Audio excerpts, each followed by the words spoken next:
conhecendo a palavra, e passamos a nos conhecer melhor e a perceber o quanto precisávamos de Deus. Por que insistir na busca de respostas quando a verdade bem diante dos olhos está? Pior que não ver é não querer enxergar, e sem Deus você jamais conseguirá viver a plenitude da vida, ser feliz a despeito das circunstâncias.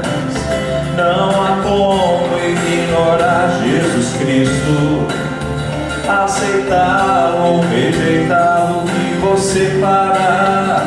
Palavras de Cristo, palavras de homens, conceito divino e o preconceito dos homens, querendo ou não, joelhos vão se dobrar, enquanto há tempo que você parar.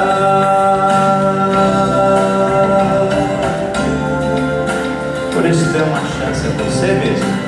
Considere a palavra de Deus para viver a plenitude da vida e ser feliz a despeito das circunstâncias.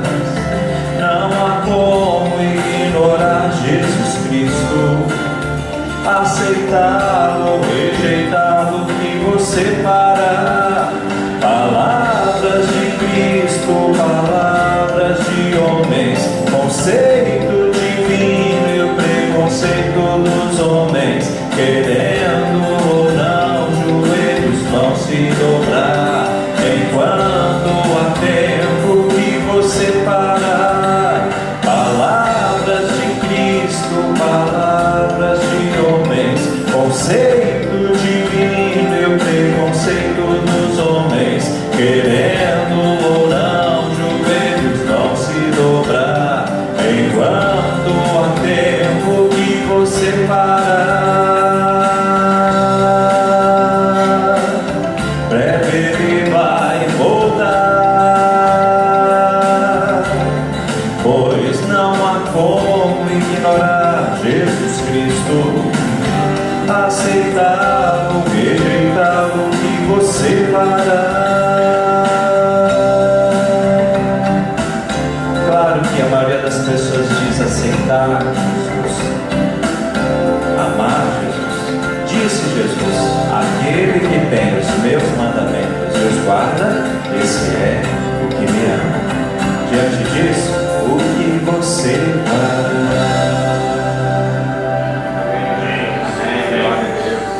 E é certo que muitos de nós já ouvimos, graças a Deus, muitas vezes a palavra de Deus sendo explanada. Eu fiz uma conta rápida e nesses 35 anos, desde a primeira vez que eu entrei numa igreja, eu já ouvi mais de 1.500 mensagens.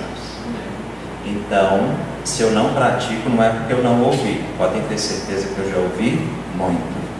Alguém já disse que a distância entre o conhecimento e a transformação está no quebrantamento. Você ouve, você concorda com o que ouviu, mas Deus quebranta o seu coração, vence as suas resistências e você se rende àquilo que você ouviu e entendeu, e vem a transformação. Lembra quantas vezes antes a gente ouviu a palavra de Deus e não deu crédito, mas teve um dia que foi diferente? E não foi por causa do pregador que era especial, não foi por causa do jeito que ele falou, não foram as palavras exatas que ele escolheu, foi porque o Espírito Santo de Deus usou o que ele disse. A palavra de Deus que não volta vazia e fez uma transformação. Por isso, tenha uma certeza, eu sou plenamente incapaz de me convencer, mas se você perceber que aquilo que eu cantar e falar de alguma forma toca o seu coração, você não deve resistir, porque você não está resistindo a mim. Muito além da minha voz e do que você pode ver, está o Espírito Santo a usar aquilo que a gente compartilha com você. Amém? E é sobre ele que eu quero cantar. O Espírito Santo, algumas pessoas pensam nele como uma luz, uma energia, o vento, mas ele é uma pessoa da Trindade. Existe alguém que se entristece quando eu erro, me consola quando eu choro, fortalece-me quando fraco estou. Esse alguém a quem entreguei a minha vida, pelo amor fui convencido, eu cantarei minha gratidão ao Espírito Santo de Deus, pois tu és digno de receber glória e louvor. És soberano sobre os meus passos, segura a direção. Tenho em teu amor, ó Espírito, Espírito Santo de Deus, ó Espírito Santo de Deus, doce presença, que Ele uma vez mais venha sobre nós, nos soprando, nos enchendo, nos quebrantando, nos transformando. Existe alguém que se entristece quando eu erro, me consola quando eu choro, fortalece-me quando fraco estou.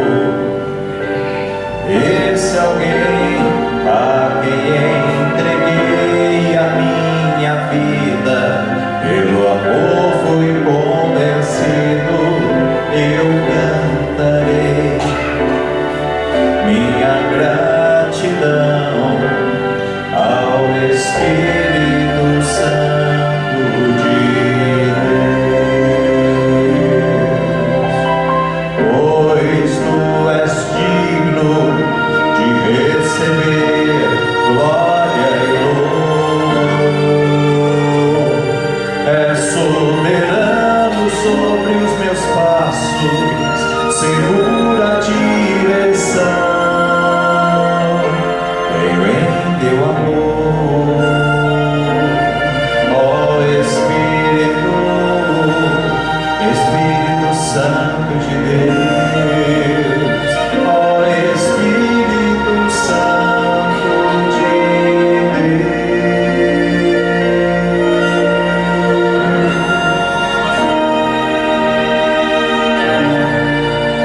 Olha o Senhor, amém? Rogamos ao Espírito Santo de Deus que nos ilumine a mente e o coração. Aquilo que Deus nos falar ainda mais nessa noite, o Senhor nos ajude a viver. Amém? Amém. Bem, eu tenho 48 anos e eu disse que há 35 foi que pela primeira vez eu entrei em uma igreja evangélica. Às vezes quando as pessoas veem quem está à frente falando, tem a impressão que essa pessoa desde o berço começou a ouvir. E que ela provavelmente não teve sequer a oportunidade de conhecer algo diferente do que é a Bíblia e a igreja, e por isso ela continua repetindo o que aprendeu desde pequena. E não é assim. Não é assim para quem desde o berço teve a oportunidade de ouvir, porque se você vive nesse mundo, com certeza você tem muita oportunidade de conhecer coisas diferentes daquilo que a palavra de Deus fala e aconselha e direciona. E muitas outras pessoas como eu cresceram sem ouvir muito ou apenas superficialmente acerca da palavra de Deus. E foi o meu caso. Eu sou mineiro, ninguém é perfeito, né? E eu nasci no interior de Minas Gerais, no centro-oeste de Minas, e uma cidade pertinho de Divinópolis. Eu falo assim porque é mais fácil, eu falo Santo Antônio do Monte, normalmente o pessoal não conhece, alguns conhecem daqui, né? Terra dos Foguetes. E lá, logo cedo, meus pais se mudaram para Belo Horizonte, e por ser uma cidade com esse nome, Santo Antônio do Monte, né? Dá para perceber que ela tinha uma tradição católica, né? No entanto, minha mãe, ela em Anápolis havia congregado na igreja quadrangular. Então, tinha de um lado a minha avó materna, muito católica, minha mãe, muito crente, muito evangélico, e meu pai, que não era nenhuma coisa nem outra. Fato é que minha mãe, ao se casar, meu pai a proibiu de prosseguir congregando na igreja evangélica, mas ele não fazia objeção a que eu participasse da igreja católica por orientação da minha avó. O problema é que, ao participar da igreja católica, eu participava bem mais dos ritos e tentava, de alguma forma, me aproximar de Deus de forma mais aprofundadamente, mas, no entanto, havia dificuldades para isso. Eu era uma criança, eu tinha 12 anos, entre 10 anos para frente, quando tudo isso aconteceu, e os adultos não davam assim tanta atenção. Eu fiz a catequese, e no passar do tempo eu tinha dificuldade com algumas coisas, porque eu via o pessoal indo para a missa, né? Mas quando terminava a missa, eles tinham uma expectativa que a missa terminasse logo, eles já saíam para as festas, e algumas barracas já estavam logo à frente da igreja, e muitas coisas assim me deixavam um pouco confuso. Mas no meio da minha confusão, eu entendi que Deus era uma parte da vida da gente. É aquela hora que você vai na missa, é aquela hora que você vai rezar, e só. Mas a vida é a vida. A gente toca, a gente trabalha, a gente estuda. E foi assim que na minha adolescência em Belo Horizonte, eu pensava no meu futuro. E eu trabalhava numa fábrica de móveis, muito fraco, mas fazia serviços simples, como encerar, lustrar. E no meio daquele povo ali, eram praticamente só homens. Quando tinha uma mulher, era apenas alguém que vinha trazer alguma coisa, cobrar algo e tal. E eu, em meio àqueles homens, como eu estava na adolescência, eu ficava olhando para eles para pensar como seria. E eu não estava também muito satisfeito com o padrão, né, que eles apresentavam para mim. Eram pessoas que viviam muito e na sexta-feira ficavam ávidos para terminar logo, para irem para o bar. E na segunda-feira nem sempre viam, porque eles ainda estavam de ressaca. Eu via quantas pessoas vinham cobrar deles as dívidas, inclusive de bar. Via que eles falavam que tinham tantas mulheres, mas a mulher que eles realmente tinham não estava nem um pouco satisfeita com eles, pelas coisas que eles faziam. E eu não queria ser como eles. Mas, se eu levava uma vida de relacionamento superficial com Deus, indo apenas nos domingos de manhã à missa para poder contar para todo mundo que eu fui e ganhar assim a admiração deles, né?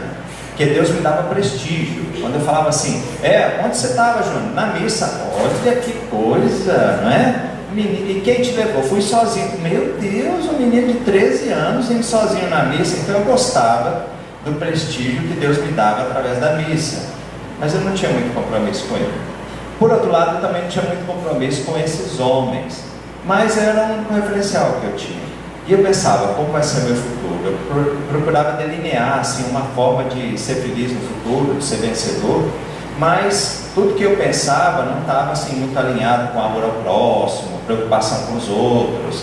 Eu passaria por cima de quem fosse necessário para poder alcançar meus objetivos. No entanto, em meio aos meus planos de como conquistar o mundo, né, estava o grupo de homens com os quais eu trabalhava, e eles começaram a questionar algo muito importante para um adolescente. Eles questionaram a minha masculinidade. Eles queriam saber se eu era homem mesmo. Por quê? Porque eles não me viam com namorada. Eu tinha 13 anos. Eles queriam que eu os acompanhasse a um baile de carnaval, estava chegando o período de carnaval, para que eles me apresentassem uma moça. Meu Deus, o que seria isso, né? E assim eu provaria que eu era homem. Eu não queria ir. Eu tive paralisia infantil com 6 meses de idade, e naquela época eu mancava mais do que manco hoje. Eu não tinha feito ainda a cirurgia que eu fiz aos 18 anos. Eu fiz aos 5, aos 10, aos 18. Então, andando, eu já mancava muito. Agora vocês imaginem eu pulando carnaval.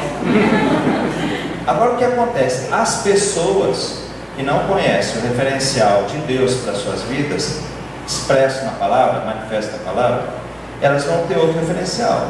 Referencial do lugar onde elas vivem, as pessoas com quais elas vivem, do mundo onde elas vivem. E o mundo diz, adolescente, você tem que ser homem. A forma de você provar que ser homem é ir no bar de carnaval e arrumar uma namorada para você, não é?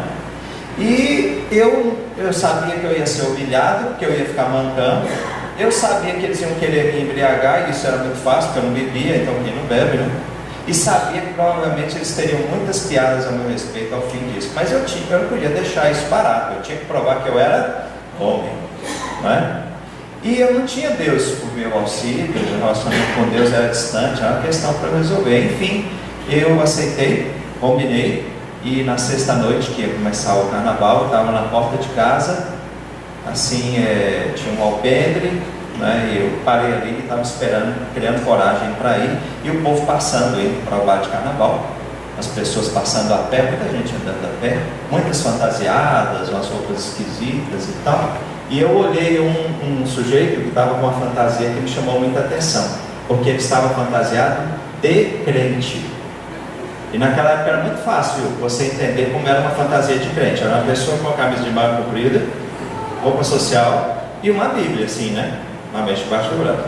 Aí eu olhei aquele sujeito, como tem gente abusada nesse mundo, né? A pessoa se fantasiou de crente.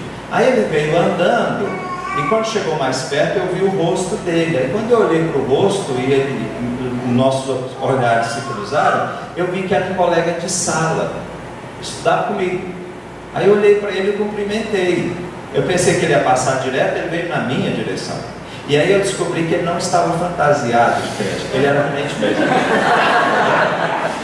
O problema é que naquele momento, aquilo que eu menos precisava para me ajudar a ter coragem para ir para o bar de carnaval era um crente.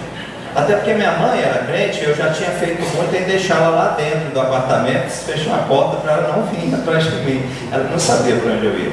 Mas as coisas que ela me falou desde minha infância estavam na mente, no coração, e eu não queria pensar nisso naquela hora. E o Jorge, ele chamava-se Jorge, ele começou a conversar comigo e me convidou para ir para a igreja, como todo bom crente. Eu não queria ir para a igreja naquela noite, eu me lembrava das coisas que minha mãe falava, mas não era hora, eu tinha que provar que eu era homem naquela noite, né? E eu falei ao Jorge aquilo que se fala aos crentes quando eles nos convidam. Talvez você já tenha dito isso. O crente te convida para a igreja e você fala: domingo que vem eu vou. Normalmente o crente aceita. O crente é crente porque ele crê e ele acredita no que a gente falou, embora normalmente ele não cumpra, não é? Mas enfim, mas se você veio aqui, obrigado, porque graças a Deus você cumpriu, né? Então, eu falei: domingo que vem eu vou.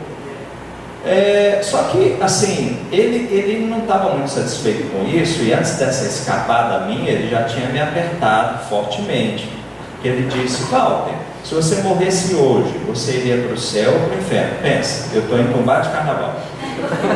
Se eu morro, para onde eu vou? Na minha cabeça era assim, direto, não tinha, né? E eu pensando naquela situação toda, eu saí com essa de ir com ele no outro domingo. Ele aceitou e finalmente o Jorge foi embora. Só que ele ia para o bairro da Pompeia, em Belo Horizonte. Eu estava no Santa Efigênia, e o único caminho possível era fazer a curva à direita e seguir. E ele fez isso. Então eu não queria ir andando com ele, né? Eu dei uns 10 minutos para o Jorge desaparecer. Deixa ele ir para a igreja dele, e lá vou eu. Jorge sumiu. Eu enxergava, como eu disse, e eu fui para o bar de carnaval.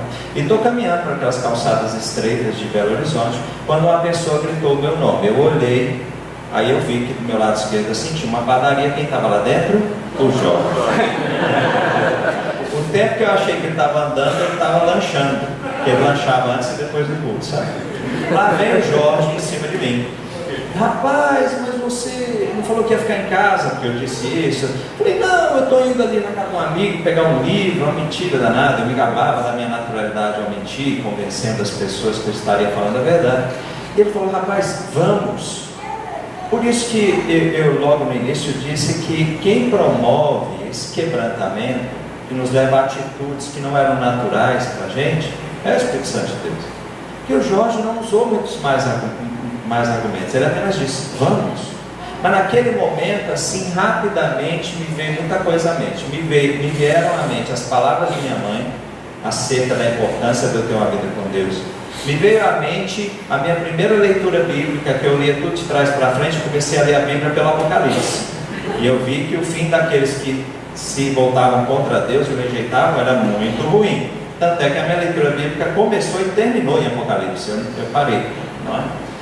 E eu pensei naqueles homens também que estavam me esperando, porque aquela hora eles deviam estar entre si: cadê o Júnior? Cadê o Júnior? Não falei que ele não vinha, né? Eu pensei, estão esperando. Mas ao mesmo tempo eu pensei, mas será que eu quero a vida que eles têm? Aí em meio a tudo aquilo eu olhei para o jovem, e ele lá olhando para mim com aqueles olhos negros dele arregalados. Eu falei, quer saber, vamos. O Jorge abriu um sorriso enorme e falou, que bom, e fomos. Olha, nós fomos caminhando, e o que fala aqui é verdade. Chegou um ponto que tinha uma curva para a direita, era uma espécie de Y. Para a direita era o bairro, para a esquerda era o caminho para a igreja. Para a direita estava tudo iluminado, muito som, muita gente. Para a esquerda era uma rua calçada com pedras, umas árvores assim, estava escuro, a rua era mal iluminada, era estreita e ainda era uma baixada. Olha, eu peguei aquela ruinha e de vez em quando eu olhava para trás e falava, eu não acredito que eu estou indo com esse sujeito para a igreja, eu sei qual será o meu fim quando eu voltar para a fábrica, né? Mas eu fui, né? Eu não sabia daquela história da mulher de Ló, estátua de sal, né? E realmente não aconteceu nada comigo. E aí eu fui caminhando para a igreja, cheguei lá, era uma igreja batista. Para mim tanto faz, batista, presbiteriana, eu não sabia, não conhecia nenhuma. Eu nunca havia entrado numa igreja evangélica, eu não botei o pé dentro do templo. Eu entrei pela primeira vez. Logo estranhei, porque não havia as imagens que eu estava acostumado, não havia o altar como eu estava acostumado, muita coisa não era igual. E eu sentei ali, muito assim, curioso para ver o que ia acontecer. E havia um senhor, um senhor não, uma senhora, inicialmente, e ela cantava, toda vez que eu olho, não, ela cantava assim, essa paz que eu sinto em minha alma, não é porque tudo em mim vai bem, essa paz que eu sinto em minha alma, é porque eu louvo ao meu Senhor. E eu pensando em paz na alma, coisa que eu não tinha, ela dizia ter, e eu olhava assim, será que isso é possível? Depois que ela cantou, um senhor veio, abriu a Bíblia e começou a pregar. Eu nunca fiquei sabendo quem ele era. Um senhor de meia idade. E ele começou a falar da palavra de Deus.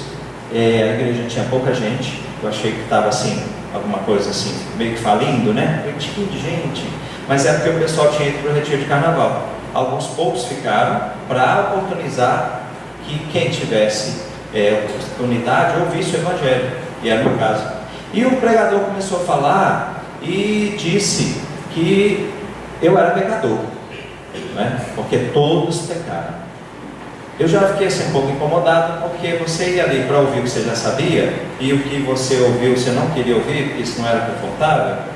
E ele foi piorando a coisa. Ele falou que eu estava afastado de Deus, e que o que eu ia receber por conta desse afastamento era o fim da minha vida, viver eternamente separado de Deus. Naquela altura eu queria ir embora, eu não gostei nada do que ele falou, era algo que eu queria fugir, ele estava me confrontando, e na minha cabeça eu pensava nisso quando ele disse, mas eu tenho uma boa notícia. Aí eu parei, então vamos ver, ele agora vai ter que arrumar uma solução para isso. E ele disse, mas se é verdade que você pecou, é verdade também que Cristo não pecou e morreu no seu lugar, pagando o preço do seu pecado. Jesus, nessa noite, te oferece, no nome dele e por causa do sacrifício dele, salvação. Amém.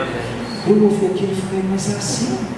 Porque a questão que sempre estava na minha mente com relação a Jesus era de revolta com relação aos que o mataram. Eu pensava, se eu fosse vivo naquela época, eu não ia deixar uma covardia dessa. Mas ele colocou claramente para mim que Jesus havia morrido na cruz por causa dos meus pecados. Portanto, os reais culpados pela morte de Cristo na cruz não haviam sido aqueles que crucificaram, mas os que pecaram. E ele tinha razão, eu era pecador. Mas o convite dele era simples: venha Jesus, ele quer te dar salvação, ele morreu por você na cruz. E aí ele convidou que viessem à frente todos que queriam receber Jesus naquela noite. E no que ele falava essas palavras, eu já senti uma paz no coração, como aquela irmã tinha cantado e eu achava que era impossível ter. Eu já chorava e fui à frente quase que assim, levitando, né? Eu estava leve. E quando cheguei à frente, o pregador orou por mim, por outras pessoas, e ainda disse: Senhor, escreve estes nomes no livro da vida. Amém. E eu imaginei o meu nome, porque nome de adolescente não vale muita coisa, não é? Sei que adolescente sabe, eles perguntam qual é o nome do seu pai, né? Principalmente se você chama Walter Júnior. O importante é o Walter pai. Bem, tá certo. Quando ele falou isso, eu falei, meu nome tem valor, alguém me reconhece, alguém atribui, né, valor a mim. E enquanto eu estava pensando naquelas coisas, uma mulher caiu no chão. Ela caiu no chão, ela se contorcia um pouco, eu fiquei com medo daquilo, queria fugir, mas ela estava na minha frente. Antes que eu pensasse qualquer coisa ou fizesse, o mesmo pregador se abaixou, colocou a mão sobre a cabeça dela, orou. Ela se acalmou, levantou. E gente, é alguma coisa diferente aqui, né? E dali eu saí não mais só com o Jorge, e veio um grupo de amigos do Jorge, irmãos da igreja. Ele foi me apresentando, todos me abraçaram e me davam os parabéns pela minha decisão. E quando nós chegamos a um determinado ponto, um dos que estavam conosco era um rapaz alto, muito forte, negro. Ele chegou perto de mim, pegou minha mão, né, veio me cumprimentar e falou: olha, irmãozinho, quando ele olhou para meus pés, entendeu? Quando ele pegou na minha mão, que ela praticamente desapareceu dentro da dele, e ele começou a falar comigo, eu fiquei com medo daquele homem gigante, que eu não conhecia. Aí ele falou: agora nós somos irmãos. Eu olhei para ele e pensei, graças a Deus. E ele estava virando o bairro da saudade, né? Coisa muito boa lá em Belo Horizonte, não sabe? E eu olhei aquilo e falei, gente, eu não conheço esse rapaz. Ele falou que era meu irmão. Era muito mais do que eu já tinha tido na minha experiência religiosa, né? Com as pessoas, eu as conhecia, mas irmão. E a partir daquele dia, tudo mudou. Eu cheguei em casa e falei com minha mãe que eu tinha aceitado a Jesus. Ela: agora você é crente. Eu: crente não. Eu aceitei a Jesus. Porque eu fazia piada dos crentes, né, e tanto mais. Eu não queria ser alvo das minhas próprias piadas. Minha mãe falou: sim, senhor, você é crente, você aceitou Jesus. Eu comecei a congregar naquela igreja, participei poucos dias, poucos domingos, porque não muito depois eu tive meningite. E a meningite quase que me leva de fato a morrer. Quase, mas o quase teve a intervenção maravilhosa de Deus. Porque o que acontece? A paralisia infantil, quando eu tive, e se eu ando com o auxílio de todo o tratamento que fiz, é porque Deus realmente interferiu. A mão dele foi favorável à minha mãe, suas orações, e é claro, alcançando a mim. Mas era uma experiência muito da minha mãe. Mas quando eu tive meningite, eu me lembro do médico em um determinado momento falar para minha mãe na minha frente: olha, senhora, trouxeram muito tarde, eu dou 1% de chance de escapar. Em 100 casos como esse, não escapa. Minha mãe falou para ele: pois esse um caso vai ser o meu filho. Eu não sabia muito bem quem minha mãe tinha tanta esperança para afirmar aquilo daquela forma. Mas uma vez que eu já tinha conhecido a Cristo, eu suspeitava fortemente. Mas eu sei que eu fui internado, era uma dor cruel, eu não conseguia movimentar praticamente nada do corpo, estava muito enrijecida a coluna. E eu sei que na noite que eu ali fiquei, eu quase não percebi nada. Mas sei que na manhã seguinte acordei, e isso já foi maravilhoso, porque eu vim à noite sem dormir. E quando eu acordei, eu vi minha mãe do meu lado. Na verdade foi ela que me despertou. E ela queria que eu tomasse café, e eu não queria, porque levantar para tomar café, mexer a cabeça, já ia doer demais. Mas para agradá-la eu tentei mover o pescoço e não doeu nada. Eu movi os ombros, eu movi o tronco, sentei na cama, acabou. Cadê a dor? Sumiu, acabou, desapareceu. Eu não sabia o que tinha acontecido, mas achava que era algum remédio, né, que colocaram no soro. Minha mãe foi embora, era um hospital de isolamento. E uma enfermeira entrou no quarto, sabe aquela pessoa que entra se olhando para o chão, quando ela erra os olhos, ela olha para você e toma um susto? Ela: como assim? Menino, como que você pode estar sentado na cama? Eu achei que ela estava me dando bronca porque eu estava sentado. Eu falei: não, eu sentei porque eu estou bem. Ela: não, mas nós achamos que ontem à noite você tinha morrido. Eu falei: não. Né? Era uma das coisas que eu tinha certeza. E ela falou: olha, ontem à noite. Eu falei: mas por quê? Ela: ontem à noite tinha os jovens ajoelhados em redor da sua cama, nós achamos que eles já estivessem rezando pela sua alma. E eu falei: olha, eu não sei, mas eu estou bem. Naquele momento eu percebi que não foi um remédio, que tinha sido alguma coisa de Deus. O Deus que é real, aquele Deus que me deu paz, o Deus que afastou o mal que oprimia aquela mulher, o Deus que me fez perceber no homem que eu não conhecia, um irmão, era o Deus que agora estava me por ano. Amém. E dali eu saí do hospital 15 dias depois, meus pais se separaram e eu vim para Anápolis, depois aqui para Brasília. Ora, essa experiência, não é, foi a mais importante da minha vida, de longe, nenhuma se aproxima tanto dela. Quando eu pedi a Antônio a oportunidade de vir aqui, foi porque eu queria compartilhar com os irmãos um livro autobiográfico, cujo título é O que Pode Dar Esperança.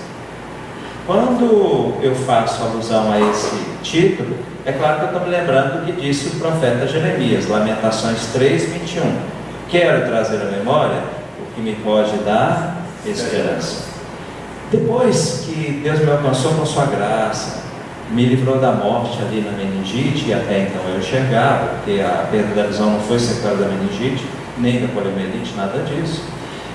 Depois dessas duas experiências em especial, eu já tinha o que trazer à memória para me dar esperança. Não era mais só o que minha mãe falava, era o que eu já tinha conhecido. Porque com Deus a gente conhece não só com a mente, não só com o coração.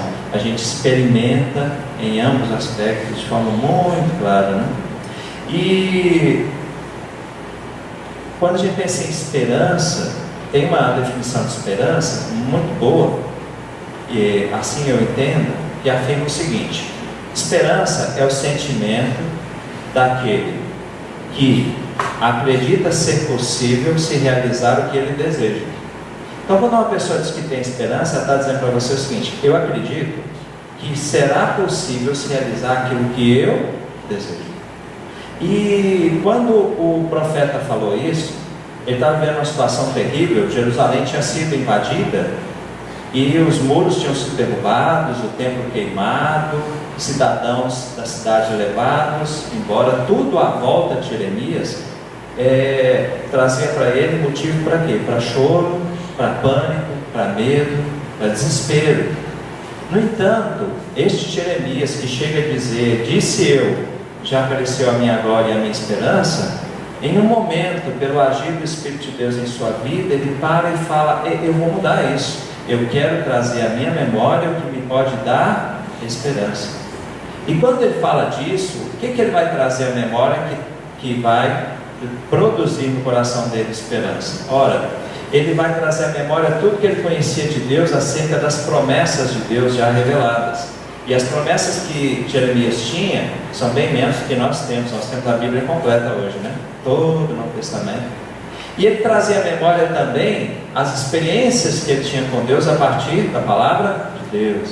Ele lembrava dos poderosos feitos de Deus e de suas promessas. Tanto é que ele faz essa afirmação e ele vai dizer: as misericórdias do Senhor são a causa de não sermos consumidos, porque as suas misericórdias não têm fim. Grande é a sua fidelidade. A minha porção é o Senhor, diz a minha alma, por isso nele esperarei. Olha ele esperando no Senhor de novo.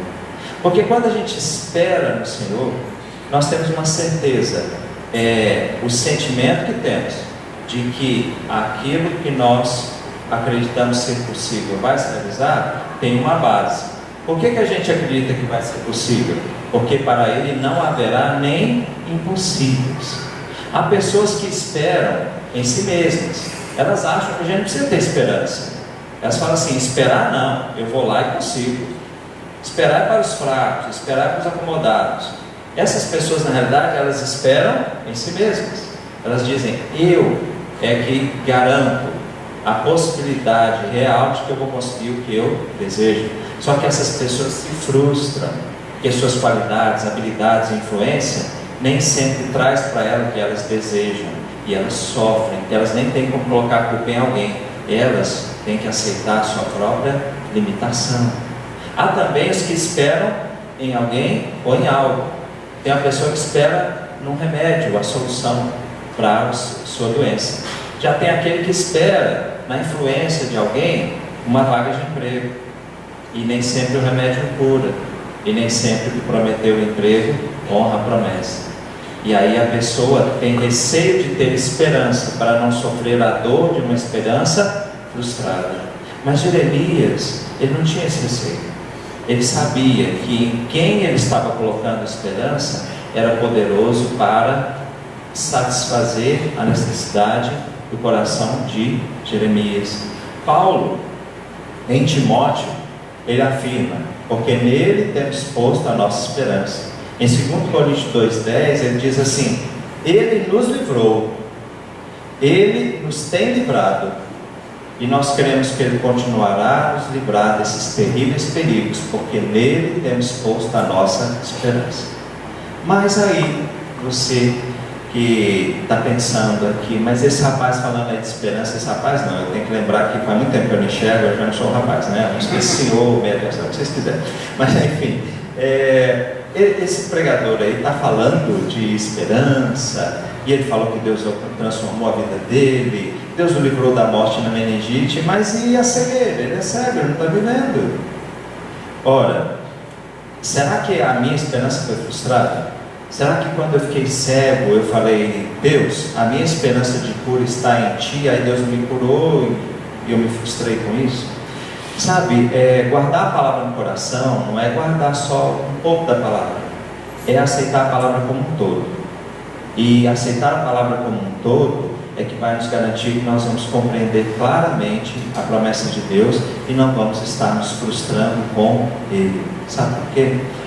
Se é verdade que com 22 anos eu fiquei cego, porque eu tive um problema neurológico, e eu quero caminhar para terminar assim, é verdade também que Paulo, o apóstolo, tinha um espinho na carne.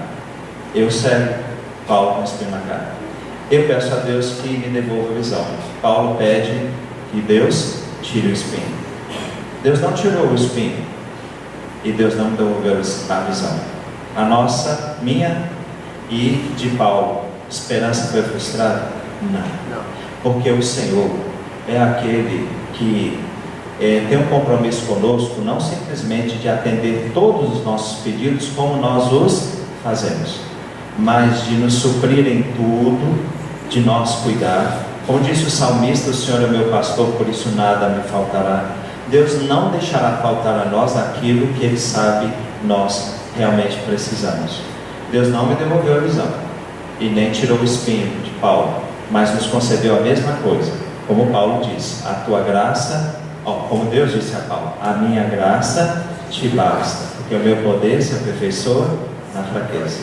Eu e Paulo podemos falar juntos, e eu vou tomar as palavras dele, acerca do efeito dessa graça de Deus sobre nós, que não é natural, é sobrenatural. Porque Paulo, ele vai afirmar em Filipenses o seguinte: olha, eu aprendi a me adaptar a toda e qualquer situação. E eu olho para Paulo e falo: é mesmo, nós temos aprendido. Paulo disse: olha, eu aprendi a sofrer a escassez, a humilhação, também aprendi a ser exaltado, honrado, elogiado, e a ter também fartura. Só que, vejam só, nós seres humanos, a nossa inclinação natural, quando você está com fome, escassez, e está sendo humilhado, a sua inclinação natural com relação a Deus é achar que Deus te esqueceu, abandonou. E quando você está muito bem, sendo elogiado, honrado, e tem muita fartura, a sua tendência é se esquecer de Deus e achar que tudo aquilo você conquistou com os seus próprios méritos. Isso é o natural. O que é o sobrenatural? O sobrenatural é você passar escassez e dificuldade, humilhação, mas ter certeza: eu estou passando por isso, mas o Senhor está comigo. Porque afinal de contas Ele disse: eis que estou convosco todos os dias. Ele não se esqueceu de mim. E quando você está muito bem, Deus guarda você de você mesmo, e você olha para tudo que você conquistou, pelo menos está lá no cartório o seu nome, os títulos têm o seu nome, mas você diz: tudo que eu recebi das mãos do Senhor, recebi. Por isso, Paulo, eu e você podemos dizer o mesmo que ele disse ao final: realmente, eu posso todas as coisas naquele que me fortalece. Amém. Nós não somos fortes, nós somos fortalecidos. Nós não somos rocha, nós somos semelhantes ao pó. Por isso, a nossa esperança não se frustrou, até porque nós sabemos que nessa vida, o que de melhor temos é a oportunidade de servir. O que de melhor temos é a oportunidade de sermos uma bênção. Porque afinal de contas, para onde vamos, tudo que nos aflige nessa vida não existirá mais. Amém. E a oportunidade que temos para servir é agora. Eu ouvia sobre o missionário que perdeu uma visão. Tudo que nós como igreja pudermos fazer para evitar que ele perca a outra visão, cabe-nos fazer. Mas se com todo o nosso esforço Deus ainda permitir que ele perca a segunda visão, eu tenho uma certeza, a mesma de Paulo, que a graça de Deus sobre a vida dele será suficiente para que, apesar da perda da visão, ele prossiga se colocando nas mãos de Deus e sendo, portanto, nas mãos de Deus uma bênção. Mas não vamos pensar nisso, porque nesse momento nós não estamos considerando essa realidade que não existe e nem a queremos. O que nós estamos pensando agora é o que Deus espera de nós com relação a esse irmão, que a gente faça o que nós podemos fazer para que ele continue enxergando. Portanto, nós como igreja temos uma mensagem, essa que me alcançou e alcançou você, uma mensagem de esperança, que não será anunciada por ninguém mais do que nós, igreja. Cabe a nós. Muita gente vai falar de muita coisa, palavras. Eu ouço tanta gente falar sobre coisas de autoajuda, são tão bonitas, são frases belas, são lições maravilhosas, mas a gente olha para aquilo, acha bonito e não consegue colocar em prática por muito tempo. Por quê? Nos falta força. A nossa inclinação natural resiste a tudo aquilo, mas quando o Espírito Santo de Deus vem, é Ele que nos capacita a viver de forma sobrenatural, além do que seria a nossa inclinação natural. E assim, portanto, nós olhamos para Deus sempre considerando a realidade, que diante das nossas aflições Ele nos diz: tende bom ânimo, eu venci o mundo. Aquele que venceu o mundo é o que pode operar milagres, e enquanto o milagre que pedimos não acontece, a sua graça nos concede o milagre de prosseguirmos sem aquilo que pedimos, mas certo de que recebemos o que precisávamos. Nós não temos todas as respostas, irmãos. Nossa relação com Deus não é porque Ele explicou tudo e nós dissemos: agora eu entendi. A nossa relação é de confiança, porque quando trazemos à memória tudo que Ele fez, nós temos a esperança real de que Ele nos conduzirá por todos os dias da nossa vida, e ao fim dessa vida teremos a eternidade para compreender tudo, e talvez nesse ponto a gente nem se importe tanto mais. Que sejamos os que anunciam essa esperança. Afinal de contas, Cristo em nós é esperança da glória, é garantia da glória, e o mundo precisa conhecer essa esperança, não só pela nossa pregação, mas pelas evidências do poder dessa palavra e dessa mensagem que nós trazemos em nós. Se essa noite Deus me deu a oportunidade de contar um pouco do que Ele fez na minha vida, eu sei que muitos de vocês têm coisas maravilhosas para contar. Por isso, indo por todo esse mundo, anunciem o Evangelho. Amém. Ensinando para que eles possam guardar tudo que o Senhor nos ensinou. Amém? Amém. Quero cantar a última canção que fala do apóstolo Pedro. Porque nós somos, eu ouvi um pastor falando que Deus é aquele que gosta de ganhar campeonato com um time ruim. Time ruim, né? Quando mostra a escalação, pessoal, esse aqui é o time, né? Pega a escalação dos discípulos, né? Olha o time, aí lá vem Pedro, esse eu conheço, né? Sabe? E ainda tinha Judas, né? Então, o Senhor é esse que sabe que somos frágeis, que nós não podemos, mas Ele nos fortalece, e nós sabemos que quando Ele nos fortalece, tudo é possível. Amém? Amém.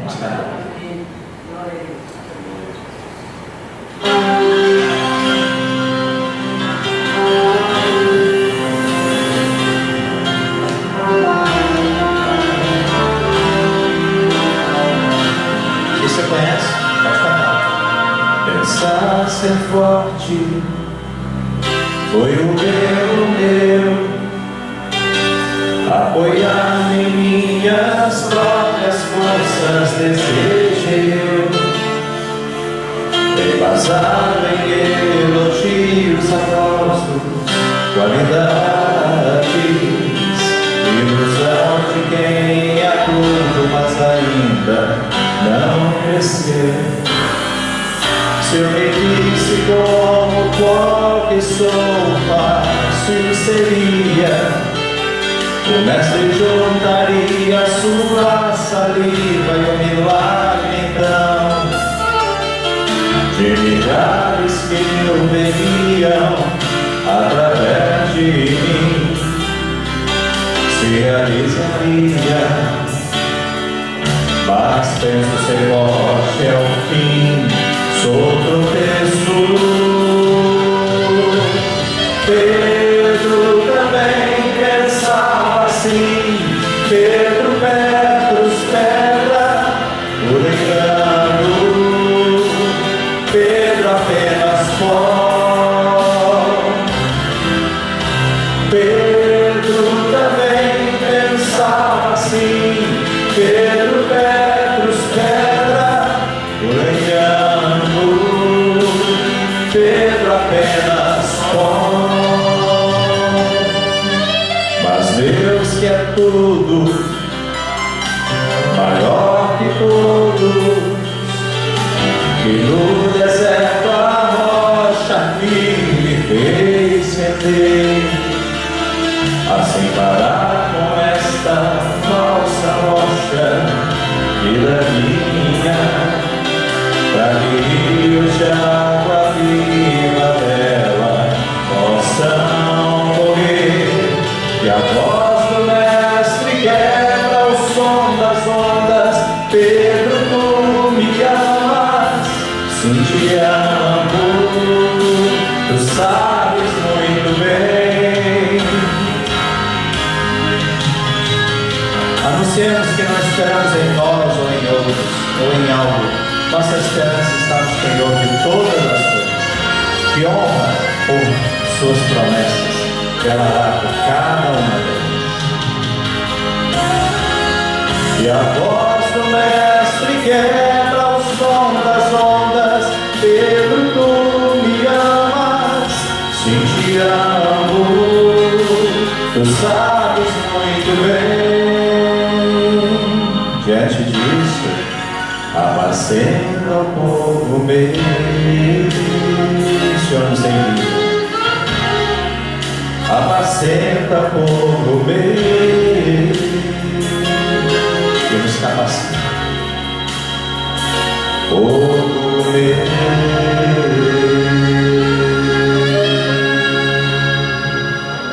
Amém? Que horas são aí? Faltam 20 para as 9. Então tá bem. Ainda pode cantar mais uma. Obrigado. Eu não sei quem falou, mas ele me autorizou qualquer problema. Irmãos, obrigado. Sobre o livro, portanto, dizer que é uma autobiografia, eu me vali de vários episódios da minha vida, como alguns que narrei aqui, não para evidenciar quem eu sou, mas falar quem ele é e o que ele fez, faz e pode ainda fazer. Ao ler o livro, você vai, em alguns momentos, ficar muito feliz com as minhas atitudes, sentir orgulho de mim, digamos, mas em alguns momentos vai ficar numa vergonha com a besteira que eu fiz, mas você verá como em todos os momentos Deus me amou, me deu a oportunidade para recomeçar quando falhei e me guardou de mim quando eu acertei. Afinal, então, vocês vão poder conhecer. Eu trouxe também os CDs, porque fazem parte aí dessa caminhada e muito dos CDs, né, que nos deram a oportunidade de receber incentivo para escrever o livro. E se você não tem como tocar mais CD no seu carro, porque ele não tem CD player, né, toca CD, tem só aquela entrada para o pendrive, USB, a gente fez um pendrive que vem no cartão e ali estão todas as nossas músicas, então tem como você poder ouvir. Isso ao final você vai poder conhecer. Amém? Eu agradeço a oportunidade, agradeço o apoio de muitos de vocês que já nos apoiam no passado, 2 anos, não é? E é por isso que ainda estamos aqui. Agradeço uma vez mais, irmão Antônio Vicente. Eu tive a oportunidade de cumprimentar o Laci e a Adelena, que também nos prestigiam com a presença deles aqui. Uma alegria sempre poder reencontrá-los. E nós viemos como estávamos, mas desde então nunca mais fomos os mesmos. E é por isso que a gente convida a todos para fazer o que Deus nos deu a graça de um dia realizar. Venham todos, venham, porque ao se encontrar com Cristo, vocês não serão mais os mesmos.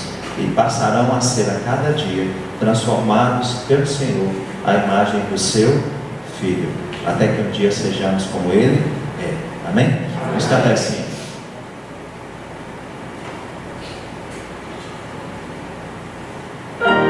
Talvez a letra seja um pouquinho diferente do que você conhece e qual seja a projeção. Vamos cantar juntos.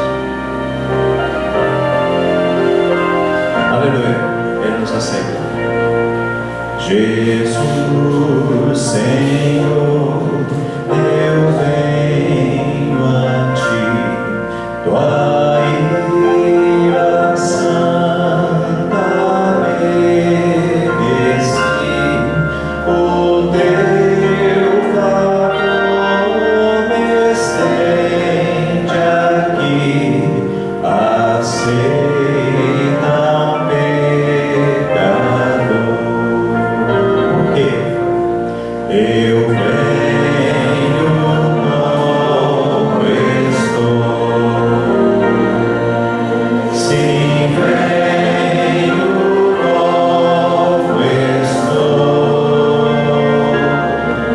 Porque Jesus por mim morreu. Eu venho como estou. As minhas culpas grandes são, mas Tu que não morreste em vão, me podes conceder perdão, aceita o pecador. Eu venho como estou.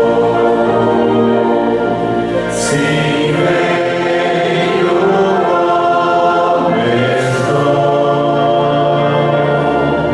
Porque Jesus por mim morreu. Eu venho como estou. Essa noite, se Deus falou no seu coração, eis o convite. Venha como estás. Seja mais, será o mesmo ou a mesma. O Senhor te chama. Ele quer te conceder salvação. Oh, venha agora, Salvador, livrar-me com Teu grande amor, pois Tu, Jesus, és meu Senhor. Aceita o pecador. Sim, eu venho como estou. Sim, venho como estou. Porque Jesus por mim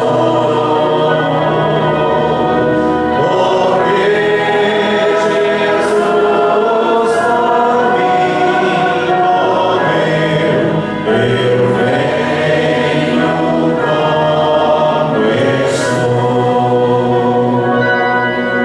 Eu venho como estou. Eu venho como estou.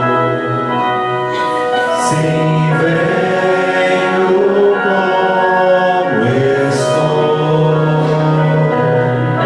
Porque Jesus por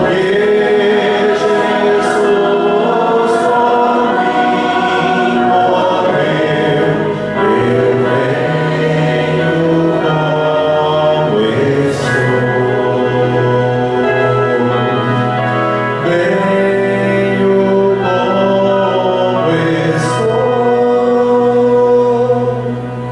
Venho como estou. Amém. Vamos orar?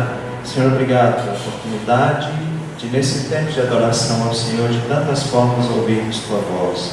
Ó Espírito Santo de Deus que nos falaste, nos capacita a responder como Tu esperas de nós, na prática, na atitude e na decisão. Obrigado, Senhor amado. Multiplica nossas oportunidades de juntos estarmos assim te adorando. E dá, Senhor amado, que muitos possam se unir a nós. Dá-nos a alegria da oportunidade de anunciarmos essa viva esperança que jamais frustrará alguém.